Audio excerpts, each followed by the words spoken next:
do you know what to shoot and how much to shoot, and then when to quit shooting so you're not overshooting? It basically comes down to two simple things. But most filmmakers only focus on one of them, so if you're unsure what matters, this video will bring it into crystal clear focus. The first thing you have to ask yourself is one question. What are my characters trying to achieve? Then you film all the scenes and the interviews that show them trying to achieve it. This is called the plot. It doesn't have to be overly complicated. In fact, it should be simple. Let's say you're following a basketball team for a full season. The plot's pretty obvious. Winning a championship.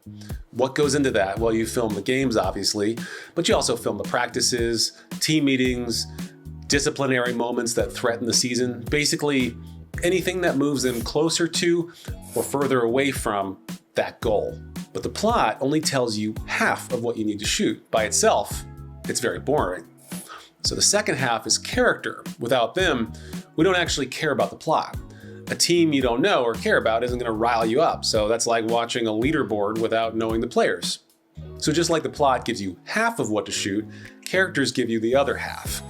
So you shoot scenes or ask questions that help us understand who the main people really are, their strengths, their flaws, their fears, their motivations.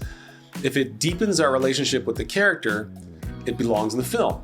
That means filming moments that have nothing to do with winning the championship, but everything to do with why it matters.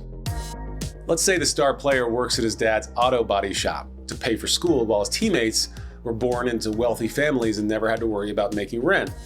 Or maybe the head coach isn't just chasing a title, maybe he's also the pastor of his church and one of his kids is dying of cancer.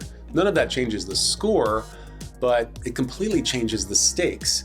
Now losing the championship doesn't just mean losing a game, it means taking another massive life blow, and now we care whether they win or lose. A story doesn't care how many gigs of footage or hard drives you use.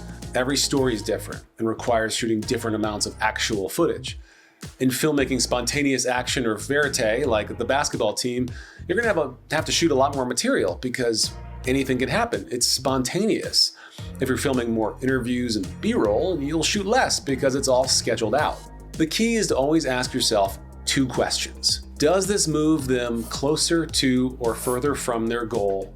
And does this help me understand why this person is the way they are? If the answer is no, you probably don't need it. Then just simply keep filming or interviewing until they've achieved or failed their goal and we understand why the goal matters to them. And of course, the golden rule in our line of work is, if you're ever unsure whether you need to shoot it or not, err on the side of shooting it, because once you have it, you can always choose not to use it. But I promise you, the more films you make, the more you'll develop a kind of sixth sense for what's important and what to leave behind. Now that you know what to shoot, the next step is learning how to approach it. I've got videos on Verité filmmaking and interview techniques that go deeper into both, and I'll link those below. If this kind of clear, practical filmmaking guidance is useful to you, consider subscribing. Make docs, move hearts, peace.